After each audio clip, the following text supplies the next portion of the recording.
Para la palabra del Señor, mis hermanos. Ya estamos por iniciar un nuevo capítulo, el capítulo 24, vamos a iniciar hoy. Acérquense, mis amados hermanos, con confianza. Acérquense, acercaos a mí. Ay, no es cierto. Acérquense, mis hermanos, por favor, con confianza. No se crean, si se acercan a mí, sí les va. Acérquense al Señor mejor.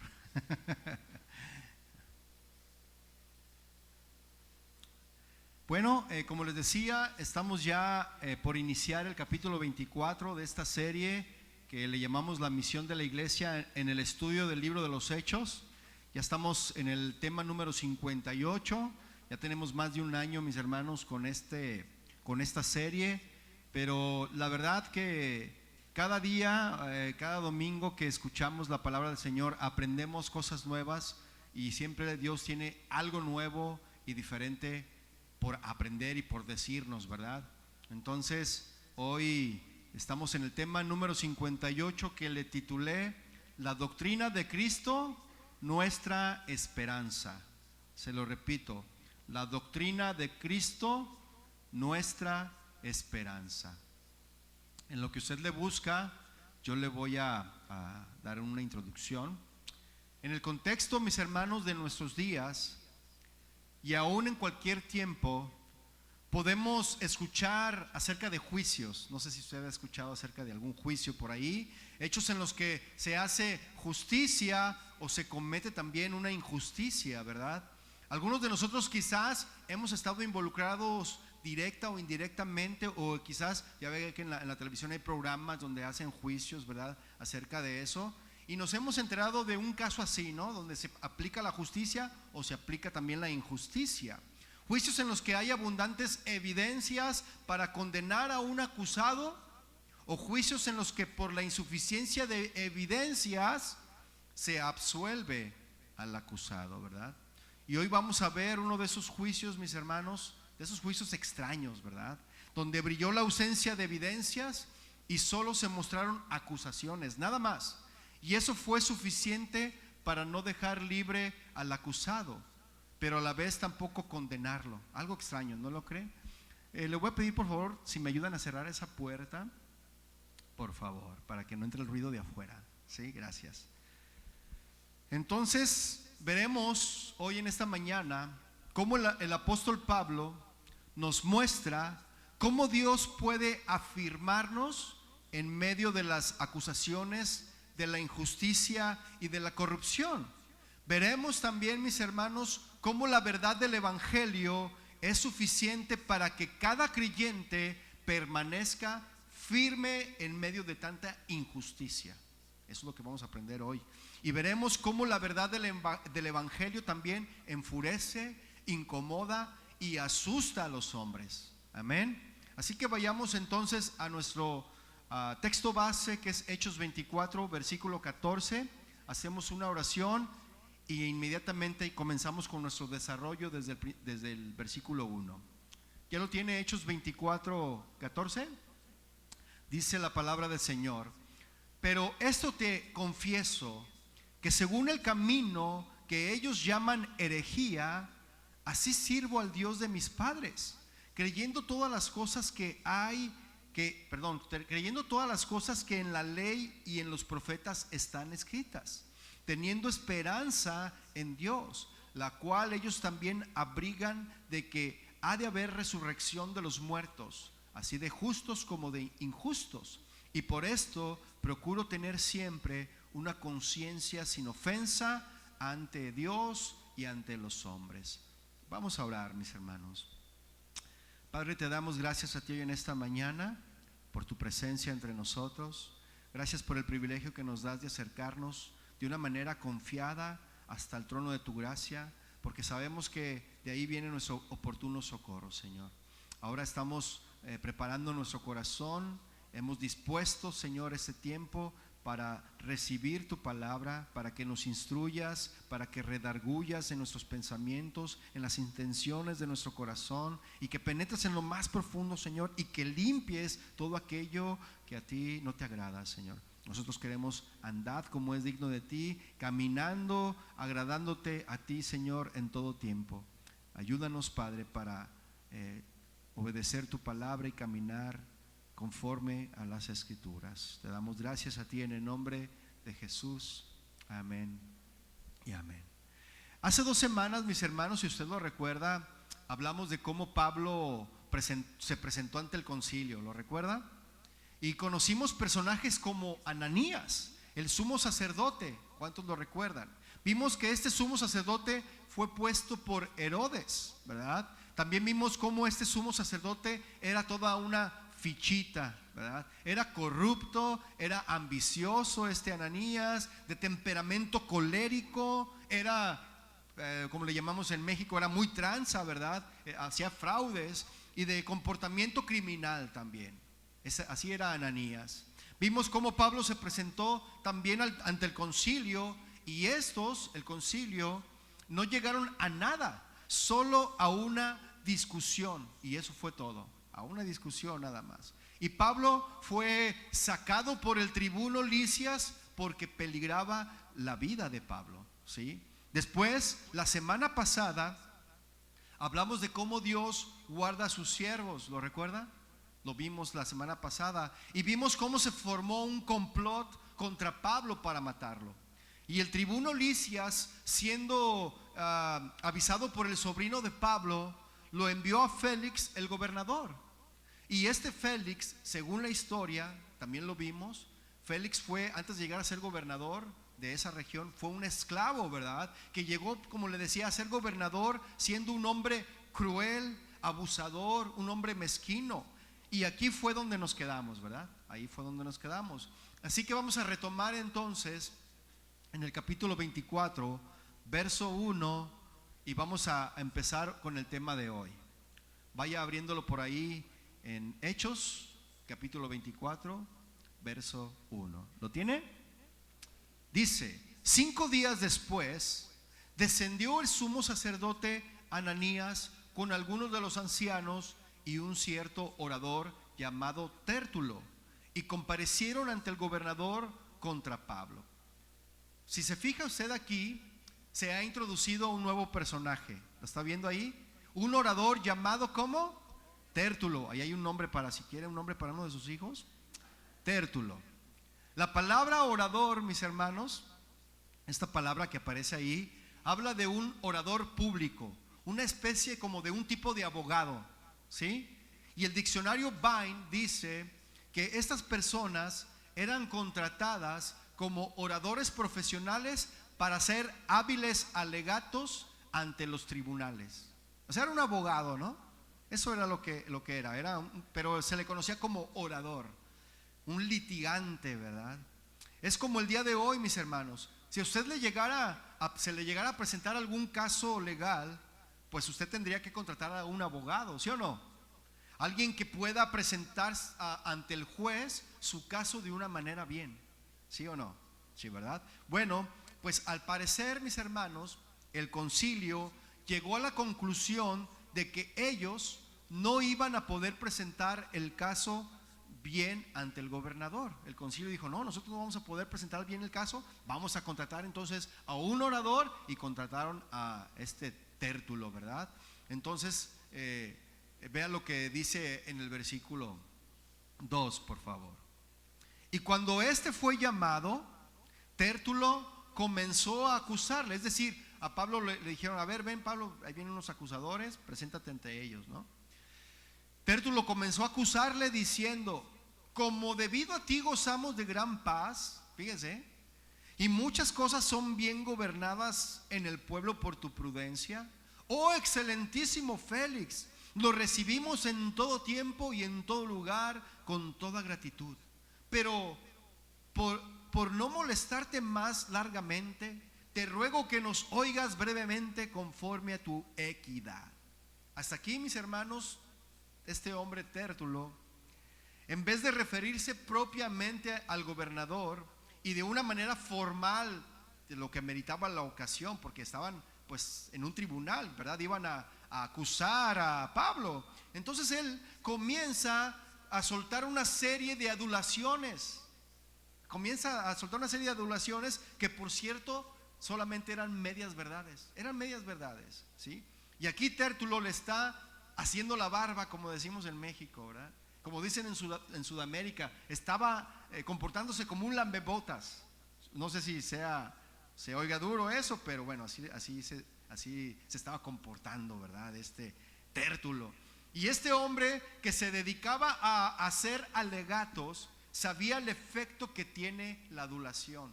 Él lo sabía, ¿verdad? La adulación es la debilidad de todos los hombres, mis hermanos, la adulación, pero especialmente de los políticos. Les encanta ser adulados, ¿no? Y aquí le estaba inflando el ego más de lo que ya lo tenía, ¿verdad? De lo que ya lo tenía por sí mismo. De por sí Félix tenía un ego muy, muy grande, y este hombre todavía llega y se lo infla más, ¿verdad? Y este hábil orador, mis hermanos, usa esta hábil herramienta para tratar de ganarse el favor del gobernador Félix, para que diera un veredicto que les beneficiara a ellos sobre lo que ellos querían, ¿sí? Y le comienza diciendo a este malvado gobernador, este Tértulo le comienza diciendo: debido a ti gozamos de gran paz. Eso tenía cierta verdad, ¿sí? Porque según los historiadores, como Josefo, dicen que en los tiempos de Félix muchos grupos sicarios habían surgido, y estos entraban en las ciudades, estos sicarios, y como eran contratados, asesinaban a las personas. Ellos cargaban una daga, mis hermanos, de doble filo. ¿Se ha escuchado hablar de que la palabra de Dios es como una espada de dos filos?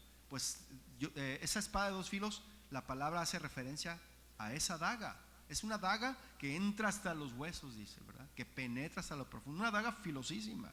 Ellos cargaban una daga debajo de sus vestimentas, y a sangre fría, mis hermanos, acuchillaban a las personas. Y eso lo hacían hasta en el templo también, estos sicarios contratados en el tiempo de Félix. Entonces también se sabía que aún Félix alentaba a los bandidos y compartía con ellos las ganancias, según los historiadores, ¿verdad? Y si bien este Félix había detenido algunos levantamientos y algunas revueltas, así como insurrecciones también que se levantaron, aquí este Tértulo está exagerando, ¿verdad? No había tanta paz como él lo estaba diciendo. No había tanta paz. Pero luego le dice: y muchas cosas son bien gobernadas en el pueblo por tu prudencia. Otra media verdad, otra media verdad.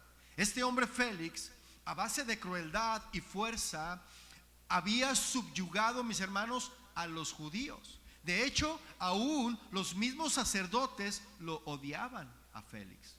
No lo podían ver ni en pintura, y esto no era un secreto para nadie. Todos sabían esto, ¿sí? Pero este Tértulo sigue adulando a Félix y le dice: tú eres lo máximo. Así como le decían al Chapulín, ¿verdad? Eres lo máximo, Chapulín, ¿no? Cuando no era cierto, ¿no? Siempre se equivocaba el Chapulín, ¿no? Y estamos tan agradecidos contigo, le decía este Tértulo a Félix, cuando realmente lo odiaban hasta los huesos. Realmente, esa era la verdad, pero lo estaban adulando, ¿verdad? Todas estas adulaciones, mis hermanos, destilaban hipocresía, pues nada fue dicho de corazón sincero, nada, sino con una intención de congraciarse a cuesta de mentiras, nada más. Y esto nos deja un principio, mis hermanos, aquí a nosotros, a los hijos de Dios, nos deja un principio. Tenemos que tener cuidado con andar adulando, mis hermanos, a las personas de una manera hipócrita. Tenemos que tener cuidado en eso, diciéndoles algo a esa persona, pero por dentro pensamos lo contrario, ¿verdad? Y solamente lo hacemos para congraciarnos. Debemos de tener cuidado de eso, mis hermanos. Por cierto, la definición de adulación, según el diccionario, es una alabanza exagerada y generalmente interesada que se hace a una persona para conseguir un favor o ganar su voluntad. Eso es la adulación. Y si usted y yo, mis hermanos, vamos a motivar a algún hermano, porque esto no es pecado, de motivar a algún hermano, eso no es pecado. Si usted va a alentar a algún hermano, sea sincero, mi hermano, mi hermana, ¿sí? Y no le exagere. Porque si va usted a motivar, por ejemplo, a alguno de los servidores, no le diga: hermano, nadie me saluda como usted. Usted sí me sabe apapachar. Cuando me apapacha, yo me siento que llegué a la gloria. Y no hay otro ujier como usted, ¿verdad? Mire, hermano, ese tipo de cosas no van con los hijos de Dios, ¿sí? Quizás usted pueda decir algo sencillo, ¿no? O ser algo más sencillo, más sincero. Y puede usted decirle: hermano, su vida me bendice, échale ganas. Qué diferente, ¿no? A lo demás. Si Dios pone en su corazón motivar a algún hermano, hágalo, sea sencillo y sea sincero también. Amén. Porque ese Tértulo, mis hermanos, en esta escena es como cuando tienes un supervisor que solo le falta que le salgan los cuernos y la cola, ¿verdad? Y ese supervisor que es malvado, es grosero, es gritón, es injusto, tiene favoritos, y luego llega uno de los trabajadores y le dice delante de todos, ¿verdad? Usted, le dice al supervisor, usted es el mejor de todos los supervisores. Esta compañía ya se hubiese ido a la quiebra sin usted. Nadie saca más y mejor trabajo que usted. Entonces, ¿cómo se quedarían los demás? Dirían: no, eso es mentira. Este cuate quiere hueso, ¿verdad? Este cuate quiere un puesto mayor, ¿sí o no? ¿Verdad? Porque ya todos sabemos que ese supervisor no es nada de eso, sino que es todo lo contrario, ¿verdad? Alguien terrible. Entonces este Tértulo, mis hermanos, aquí se hace merecedor de uno de los lamentos que Dios pronuncia allá en el libro de Isaías 5. Y aquí hay 3 de los ayes, ¿verdad? En este pasaje. Vaya, por favor, ábralo en Isaías 5:20. Vamos a leer del 20 al 23 de Isaías 5. Pero yo se lo voy a leer en la traducción de la nueva traducción viviente, ¿sí? Isaías 5:20. Entonces vemos que Tértulo se hace merecedor de esos lamentos que Dios pronuncia, ¿verdad? Y hace esos lamentos que dice: ay. Dice Isaías 5:20, usted lo ve y dice: ay, ¿verdad? Dice ahí al principio, yo se lo leo, dice: qué aflicción para los que dicen que lo malo es bueno. Y ahí dice: ay de a lo malo le llaman bueno, ¿verdad? Qué aflicción para los que dicen que lo malo es bueno y lo bueno es malo, que la oscuridad es luz y la luz es oscuridad, que lo amargo es dulce y lo dulce es amargo. Versículo 25, el segundo ay, ¿verdad? Qué aflicción para los que se creen sabios en su propia opinión y se consideran muy inteligentes.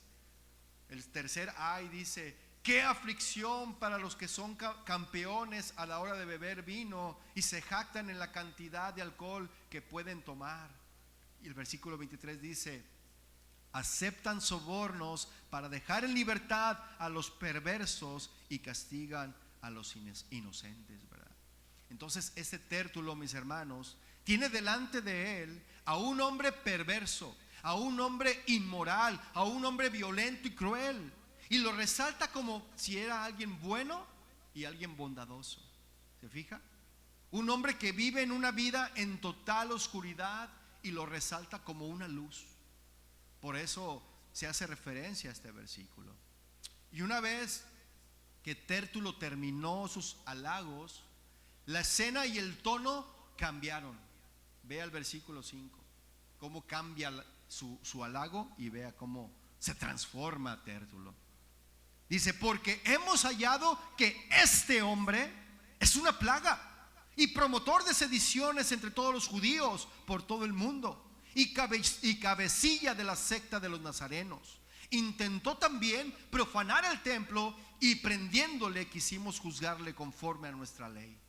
Eso es lo que dijo. Imagínese usted la escena, mi hermano. Imagínela. De estar diciendo ese Tértulo una sarta de adulaciones dirigidas al gobernador, se da la vuelta a Tértulo para mirar al apóstol Pablo y le dice: pero este es una plaga. Le está diciendo: este es una pestilencia, ¿verdad? Este es como una pandemia, le estaba diciendo. Es más, le dijo: este es el coronavirus, ¿verdad? Le estaba diciendo. Y el tono cambió totalmente, ¿verdad? Y Tértulo lanza sobre Pablo, mis hermanos, 3 acusaciones. Si usted lo está viendo en esos versículos, 3 acusaciones lanzó sobre Pablo. La primera acusación es de ser un sedicioso. Esa fue la primera acusación. La segunda acusación de ser cabecilla de una secta. La tercera acusación de intentar profanar el templo. Esas fueron las 3 acusaciones que Tértulo lanzó sobre Pablo. Y la primera acusación, mis hermanos, interesaba mucho al gobierno romano, pues era una violación a la ley romana, ¿verdad? Esa acusación. Los romanos no toleraban a los que incitaban rebeliones. Y de haber sido cierto, Pablo habría sido castigado severamente, mis hermanos, o aún ejecutado. De haber sido cierta esa acusación. La segunda acusación tiene que ver con el sectarismo, ¿sí? Lo cual era una herejía para los judíos. Y Tértulo, mis hermanos, se refiere despectivamente del cristianismo como los nazarenos, ¿sí? ¿Recuerda la expresión de Natanael cuando dijo: de Nazaret puede salir algo bueno? ¿Usted lo recuerda? Entonces era un término despectivo que Tértulo estaba haciendo sobre los seguidores de Jesús. Y el propósito de esto, mis hermanos, era presentar a Pablo como un líder de una secta mesiánica que podría ser peligrosa para Roma. Así lo estaban presentando, ¿sí? Y la última acusación, la tercera, era un sacrilegio, una violación a la ley de Dios. Un dato interesante es que cuando los judíos de Asia alborotaron al pueblo contra Pablo, allí en el templo, no sé si lo recuerdan, le dijeron a los otros judíos que Pablo había metido griegos en el templo. Y si no lo recuerda, deje un apartado allí y vayamos por favor a Hechos 21-27, nomás dele vueltita hacia atrás, para ver la escena en donde los judíos alborotaron a los otros judíos para arrestar a Pablo. Y esto es lo que ellos dijeron. ¿Ya lo tiene ahí en Hechos 21-28? 28 va a ser.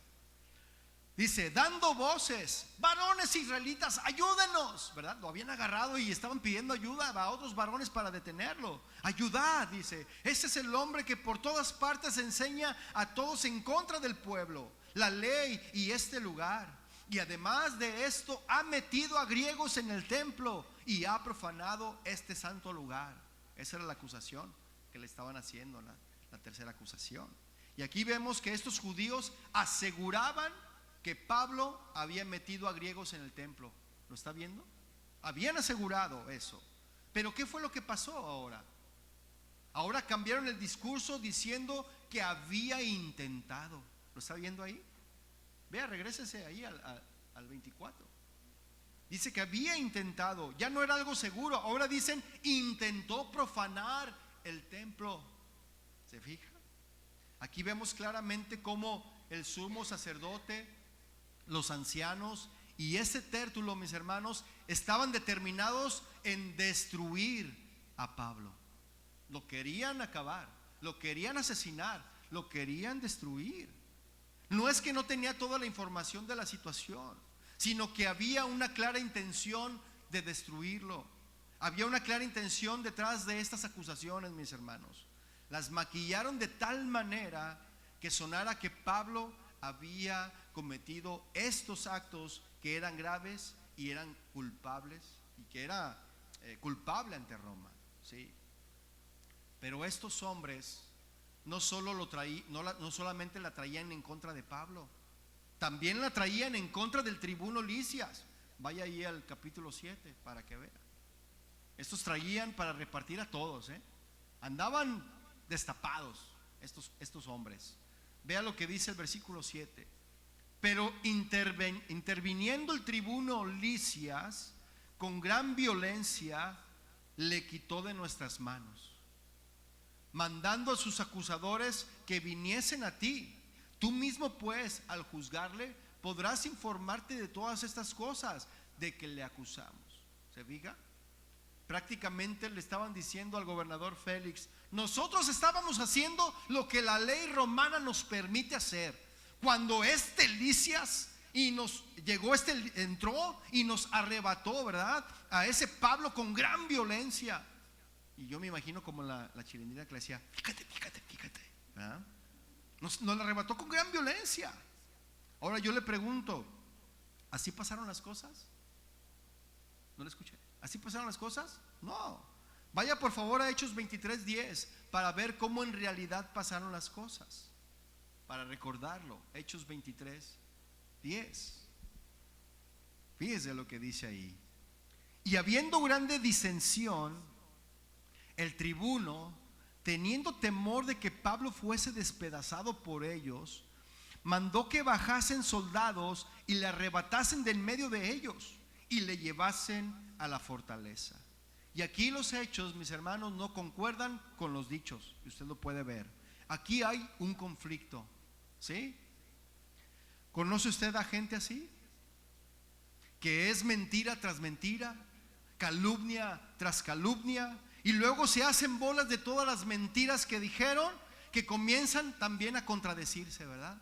Y ya no saben dónde parchar la mentira que dijeron. Ya no supo cuál mentira sacó y se envuelve en sus propias mentiras. ¿Sí conoce gente así?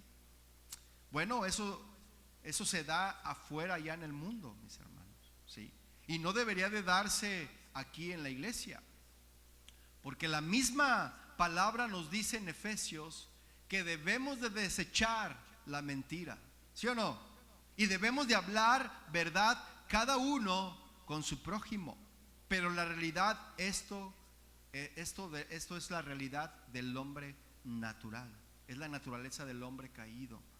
Por eso la carta a los Romanos describe al hombre sin Cristo de esta manera. Vaya por favor a Romanos 3, versículo 10, y vamos a ver cómo la carta de los Romanos describe a un hombre, y cuando me refiero a hombre me refiero al antropos, al ser creado, no al sexo masculino, sino a hombres y mujeres que están sin Cristo. Y vea cómo los describe Romanos 3, versículo 10. ¿Lo tiene? Como está escrito, no hay justo ni aun uno, no hay quien entienda, no hay quien busque a Dios. Todos se desviaron a una, se hicieron inútiles. No hay quien haga lo bueno, no hay ni siquiera uno. Sepulcro abierto es su garganta, con su lengua engañan, veneno de áspides hay debajo de sus labios. Su boca está llena de maldición y de amargura, sus pies se apresuran para derramar sangre. ¿No es esta, mis hermanos, una clara descripción de estos hombres, de los que estamos viendo en el libro de los Hechos? Es una clara descripción, mas la realidad que desde la perspectiva es desde la perspectiva de Dios, ¿verdad? Esta es una radiografía, desde la perspectiva de Dios, esta es una radiografía, mis hermanos, de todos los hombres, de todos nosotros. Es una descripción de todos nosotros. Pues ahí claramente lo dice, que todos, a ver, digan todos nos desviamos y nos hicimos a una inútiles. Eso es lo que está diciendo Romanos ahí. Que no hay ni uno solo que busque lo bueno, ni uno solo que busque a Dios. Es una radiografía de todos los hombres. Y volviendo a nuestro pasaje, mis hermanos, en el versículo 9, vemos cómo los judíos decían que todo lo que había dicho Tértulo era verdad, que así era. No, todo lo que él dijo, eso es verdad, lo apoyaban.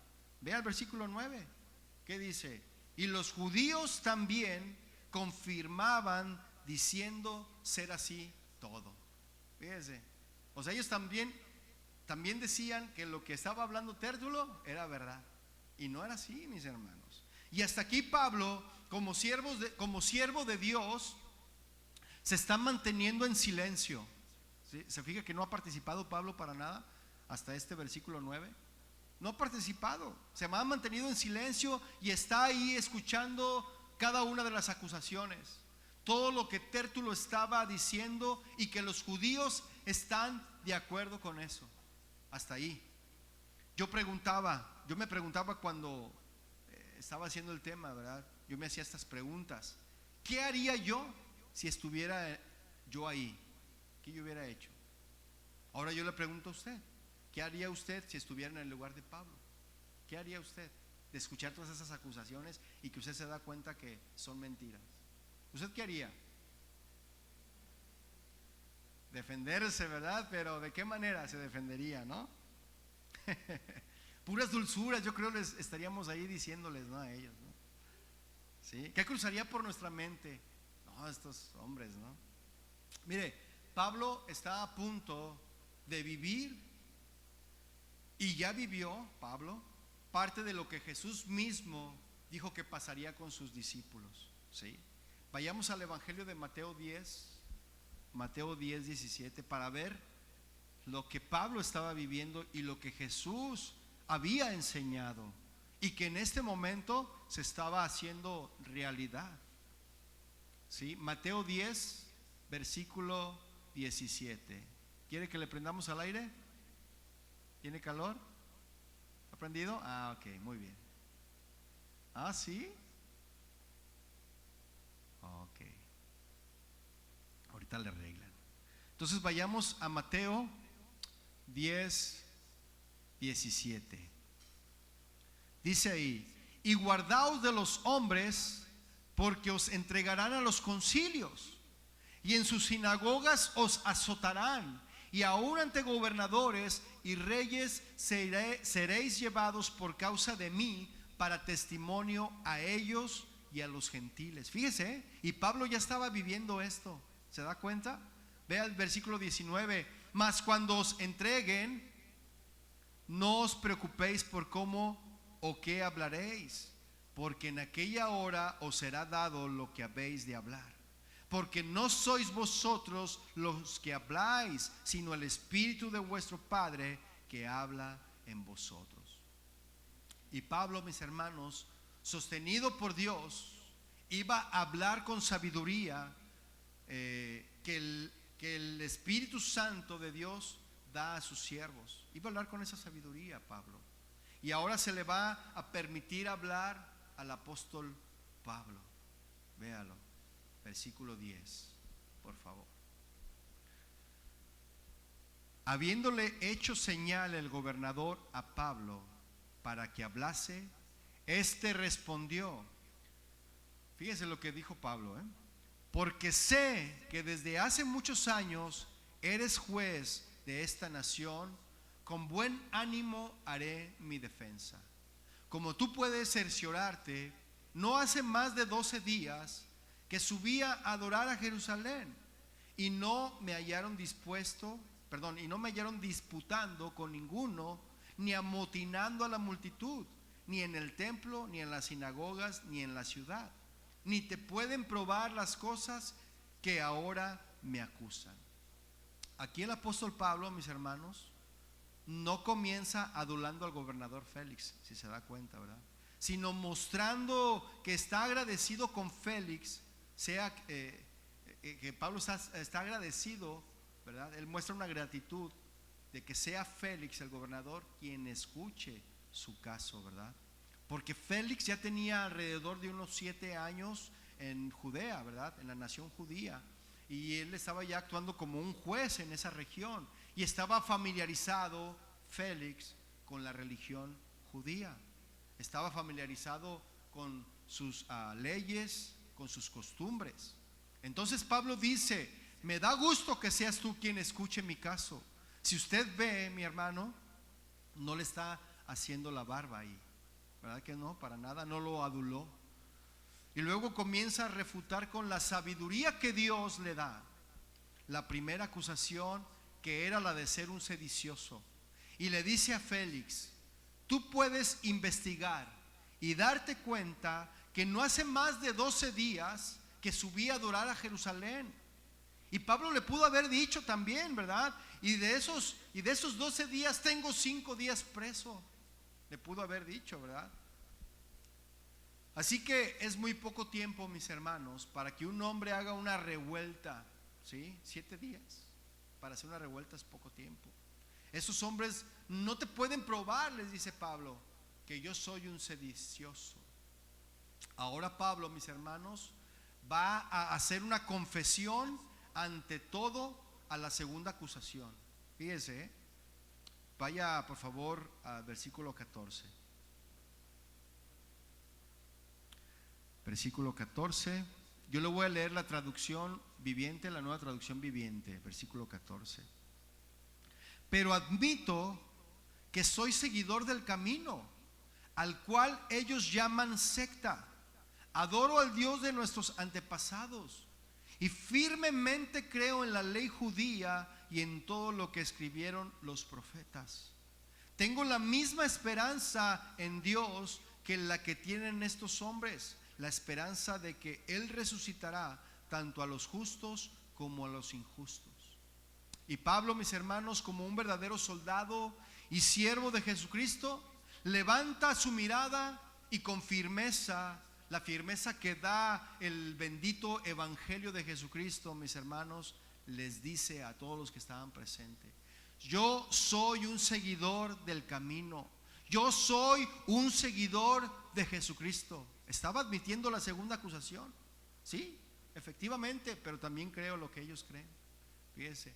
Y quizás al escuchar la firmeza de Pablo en esta declaración, nos resuenen las palabras escritas por el mismo Pablo allí en la iglesia en Roma. Vaya por favor a Romanos 1:16, donde Pablo escribió esto, dejando un apartado en Hechos. Vean lo que escribió Pablo 1:16. ¿Lo tiene? Porque, ¿qué dice? No me avergüenzo del evangelio, porque es poder de Dios para salvación a todo aquel que cree, al judío primeramente y también al griego. No se avergonzaba Pablo, mis hermanos. Pablo nos es ejemplo de un hombre dispuesto a identificarse con Cristo. ¿Cómo ve? Ante los judíos y ante los griegos, ante los reyes y ante los sacerdotes, ante su familia y como extranjero. Él estaba dispuesto a decir: yo soy un seguidor de Jesucristo. ¿Cuántas veces, mis hermanos, los creyentes en sus trabajos pasan como agentes secretos, verdad? Pasan desapercibidos por temor a la burla y se niegan a identificarse con Cristo, quien fue hecho burla por nosotros. ¿Sí? A Jesús no le importó ser colgado, mis hermanos, en la cruz, ahí desnudo por nosotros. Y nosotros muchas veces somos agentes secretos, somos de la top secret, ¿verdad? Muy secretos. Y Pablo confiesa, mis hermanos, firmemente ser un seguidor de los del camino. ¿Lo está viendo allí? Aquí también Pablo está apelando a la ley romana, mis hermanos, que daba a los pueblos que ellos conquistaban. Y esta ley era que Roma les daba la libertad de que tuvieran sus propias deidades, sus propios dioses, sus propios ritos. La ley romana les concedía esa libertad, mis hermanos. Y continúa Pablo diciendo: yo también, como los judíos, creo en lo escrito de la ley y los profetas, y vivo con la esperanza de la resurrección. Estaba aceptando la segunda confesión. Él decía: sí, yo creo en el camino, yo creo en Jesucristo, pero también creo en lo que dice la ley y los profetas. Fíjese, versículo 16. Y por esto, dice, procuro tener siempre una conciencia sin ofensa ante Dios y ante los hombres. Esa frase, mis hermanos, por eso, es una conexión a lo antes dicho, ¿sí? Una causa de lo que se dijo antes, por esto. Entonces Pablo está diciendo: por cuanto yo sé que viene el día de la resurrección de los muertos, yo procuro, me esfuerzo en tener mi conciencia sin remordimiento y sin culpa. Es decir, mi vida y mi conducta muestran cuál es mi esperanza. Amén. Si mi esperanza es solo lo terrenal, mi vida se enfocará solo en las cosas materiales y me conduciré sin consultar a Dios, solo viviendo para mí mismo. Si mi esperanza es en lo terrenal, si mi esperanza es solo lo terrenal, mis hermanos, viviré como si nunca fuese a estar delante de Dios para darle cuenta de mi vida. Si esa es nuestra esperanza. Pero si nuestra esperanza está en lo celestial, mi vida y mi conducta girará alrededor de Cristo mismo, de la doctrina de Jesucristo. Es decir, en mi trabajo, en mi casa, en la iglesia y en todo lugar me voy a conducir en integridad y en honestidad. Y mi manera de hablar y mi manera de pensar será la de un verdadero seguidor de Cristo, porque sé que un día seré juzgado por Dios. ¿Cuántos dicen amén? Es en sí, mis hermanos, lo que estaba diciendo Pablo. Por cuanto sé que seré juzgado, yo me conduzco con una conciencia sin remordimiento. Eso es lo que estaba diciendo Pablo. Y este debería de ser también nuestro pensamiento, mis hermanos, nuestra conducta. Esta debería de ser también nuestra esperanza, la doctrina de Cristo. ¿Sí o no? Esa debería de ser nuestra esperanza. Esa debería de ser nuestra conducta. Y ahora Pablo, mis hermanos, prosigue a refutar la tercera acusación, que fue la de profanar el templo. Vaya por favor al versículo 17. Yo le voy a seguir, a continuar leyendo la versión Nueva Traducción Viviente. Vea lo que dice el versículo 17. Después de estar ausente durante varios años, regresé a Jerusalén con dinero para ayudar a mi pueblo y para ofrecer sacrificios a Dios. Los que me acusan me vieron en el templo mientras yo terminaba una ceremonia de purificación. No había ninguna multitud a mi alrededor ni ningún disturbio, pero algunos judíos de la provincia de Asia estaban allí, y ellos deberían estar aquí para presentar cargos si es que tienen algo en mi contra. Pregúnteles a estos hombres que están aquí de qué crimen me encontró culpable el Concilio Supremo judío, excepto por una sola vez que grité: hoy se me juzga ante ustedes porque creo en la resurrección de los muertos. Pablo, mis hermanos, le está informando a Félix que él había estado fuera de Jerusalén por varios años. Y sí, vaya que sí estuvo como alrededor de 20 años fuera de Jerusalén. Estuvo como 20 años fuera. Mas él decidió volver a Jerusalén a traer una ofrenda. ¿Lo recuerda? Eso es lo que había en su corazón: llevar una ofrenda que había recolectado en todas las iglesias para ayudar a los hermanos ahí en Jerusalén, ¿verdad? A sus hermanos que estaban en necesidad, y para ofrecer sacrificios a Dios. Esa era la intención de Pablo, regresar a Jerusalén. Y en el versículo 18 que leímos, comienza Pablo a narrar cómo fue su arresto y cómo la acusación era falsa. Pablo, sin nada que esconder y con conciencia tranquila, les pide a los judíos de Asia que lo acusaban que presenten sus evidencias de las acusaciones que hacían. Estaba diciendo: a ver, pues presenten sus acusaciones, presenten las evidencias de esas acusaciones que ustedes me hacen.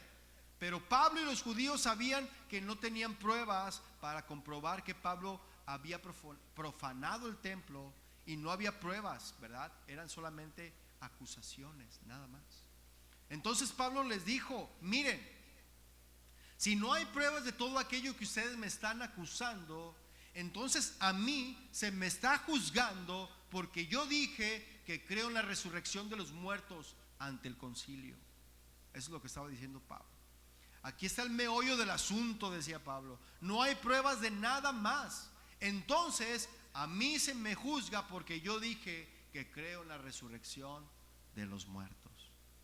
Y Félix, cuán astuto y corrupto, ¿verdad? Félix calculó bien lo que iba a decir.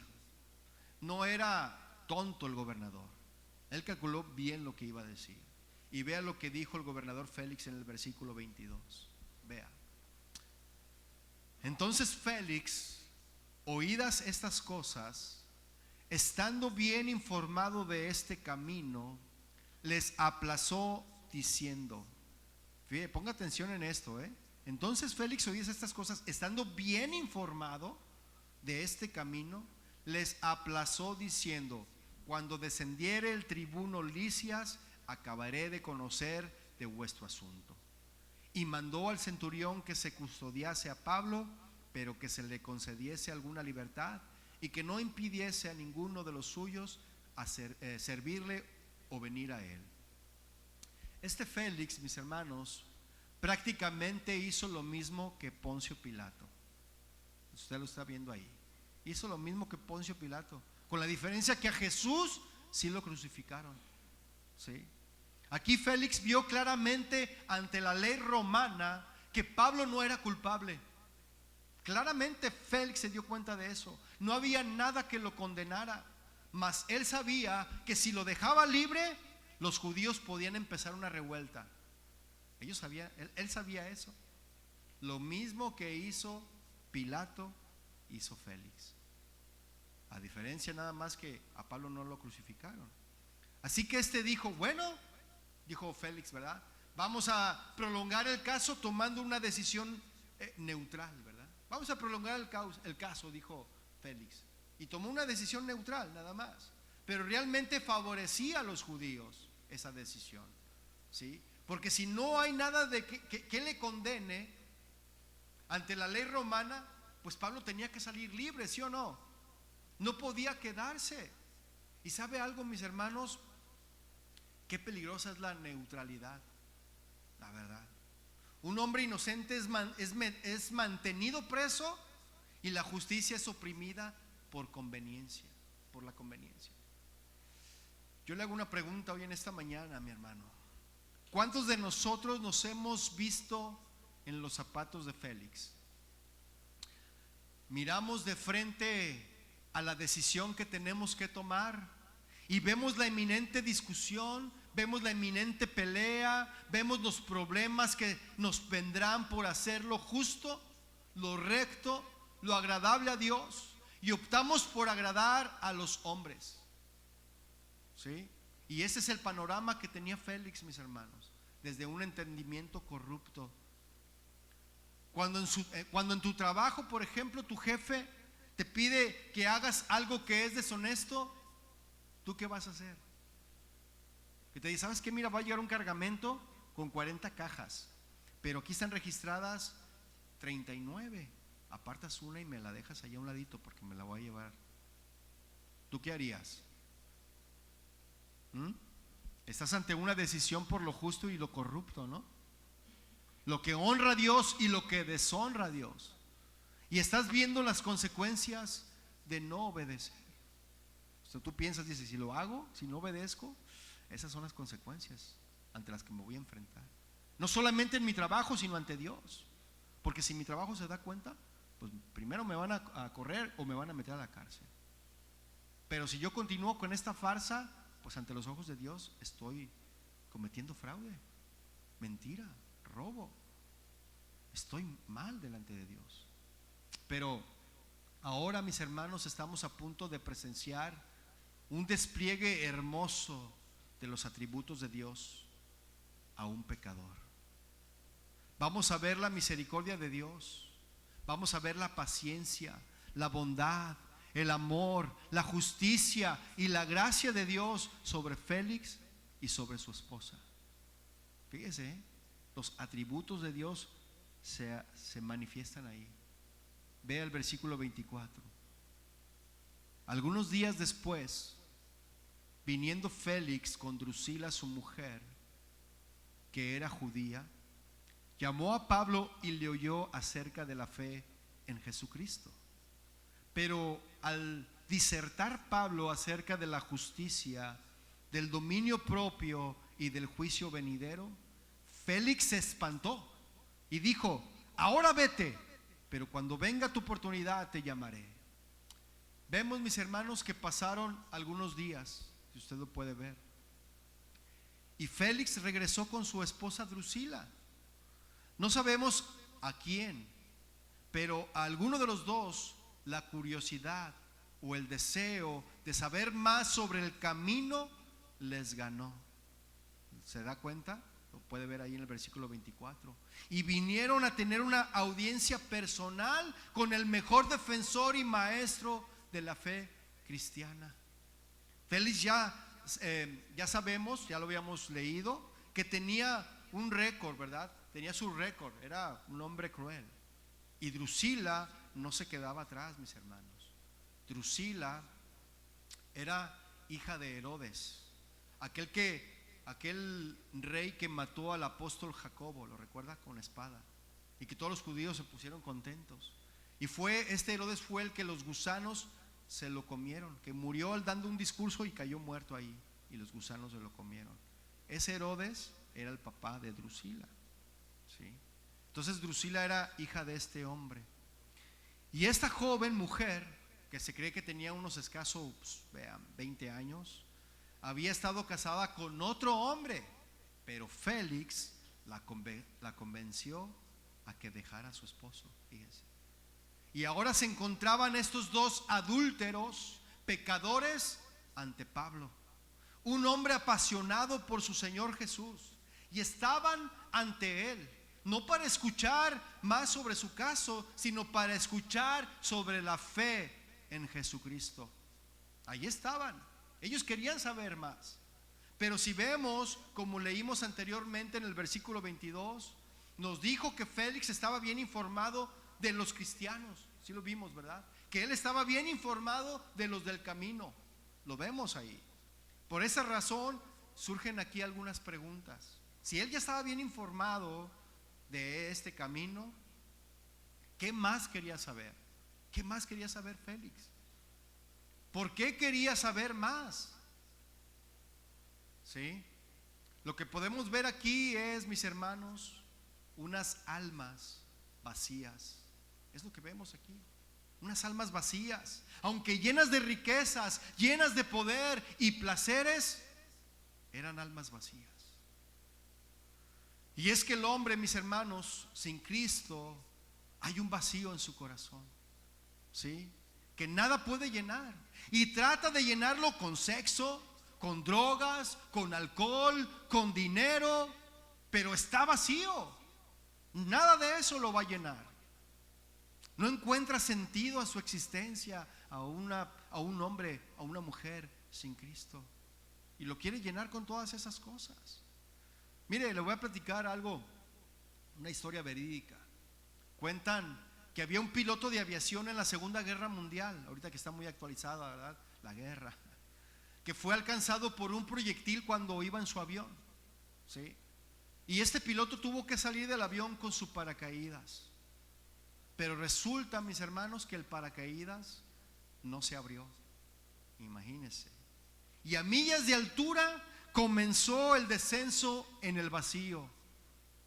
Afortunadamente para este piloto, cayó en una zona pantanosa y no murió.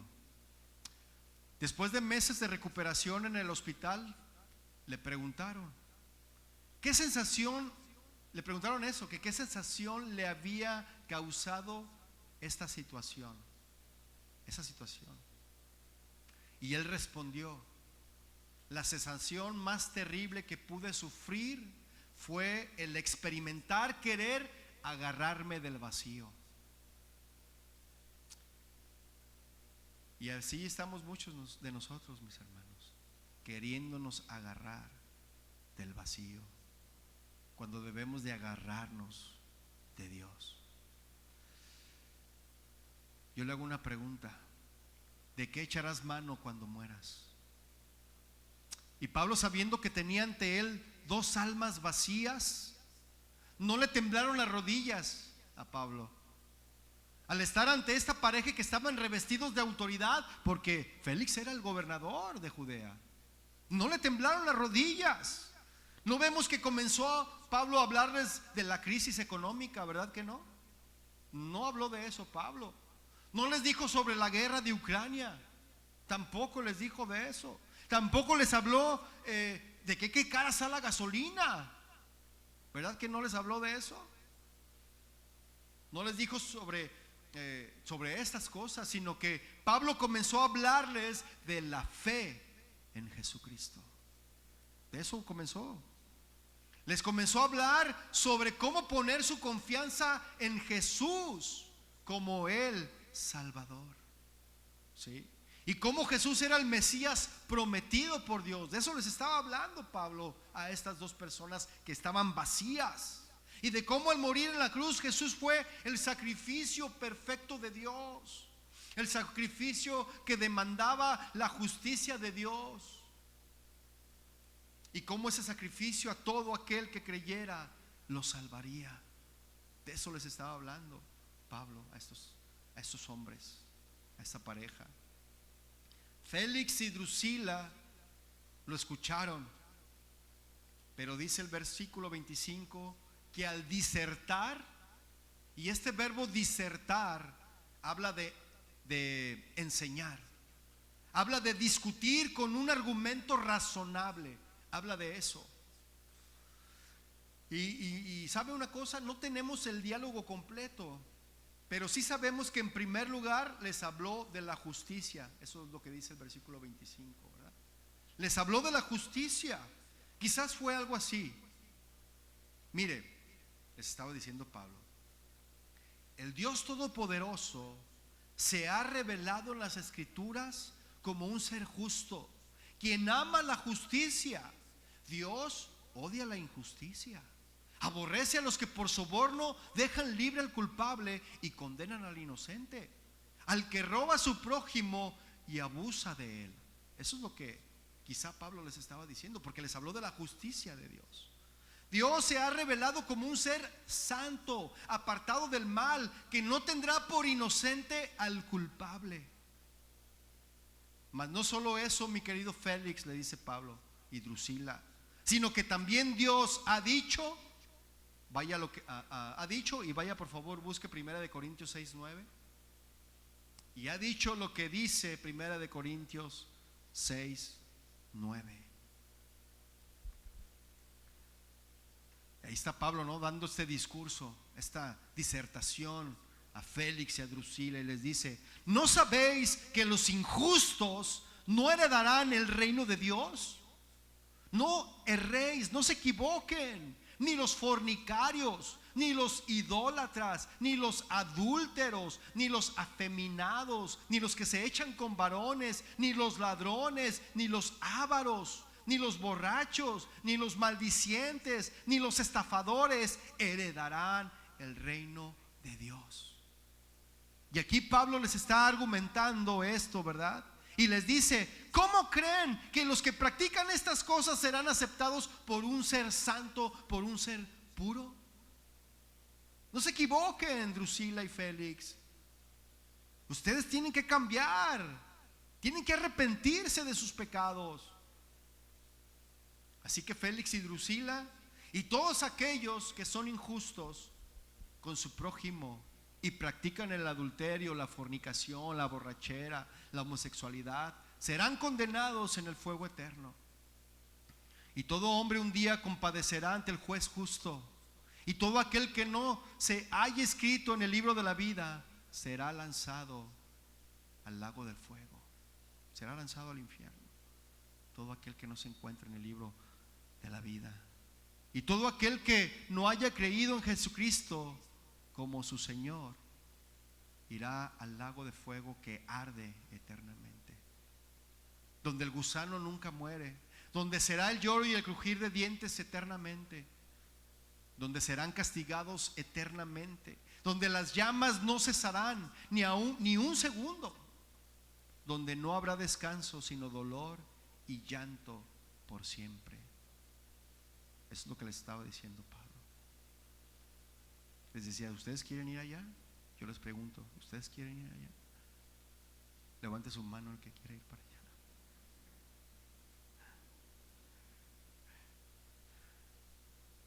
Y dice el versículo 25, ¿verdad?, que cuando escuchó esto dijo: vete, vete. Eso le dijo Félix: vete, vete, vete. Así le fue como le dijo. A estos dos, mis hermanos, como algunos de ustedes hoy en día, Dios les mostró su pasado, su presente y su futuro, y les dio la oportunidad para que ellos decidieran cambiar su futuro eterno, como Dios nos lo da hoy en esta mañana, de cambiar. Nos da la oportunidad de cambiar nuestro futuro eterno.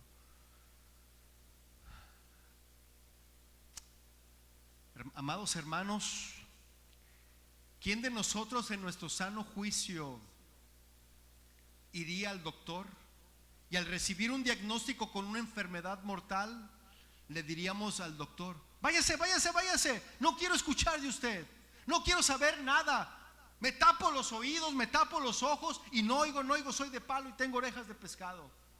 ¿Quién de nosotros en nuestro sano juicio haríamos esto? Nadie, ¿verdad que no? Nadie. Es ilógico, ¿no lo cree? Lo razonable es que pidamos la medicina.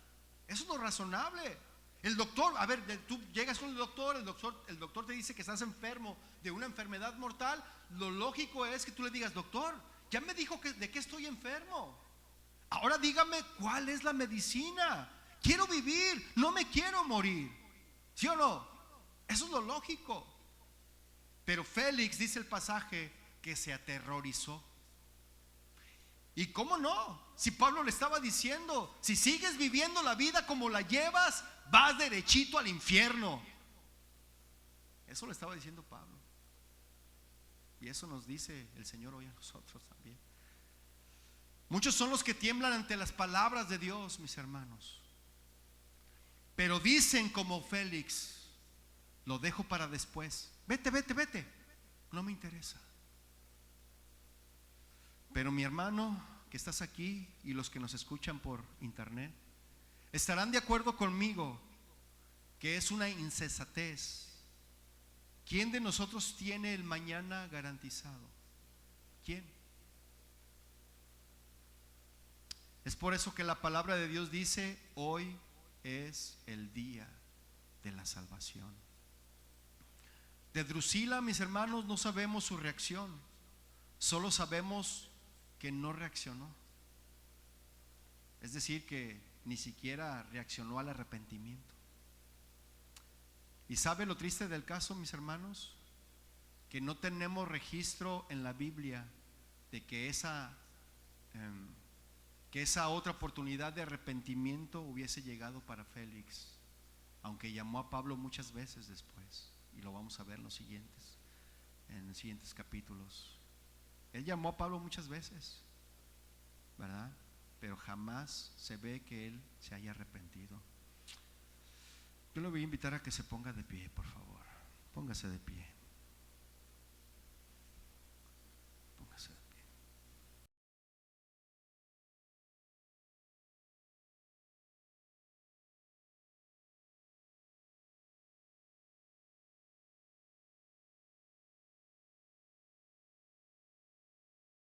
Hermana, yo quiero invitarte a que cierres tus ojos.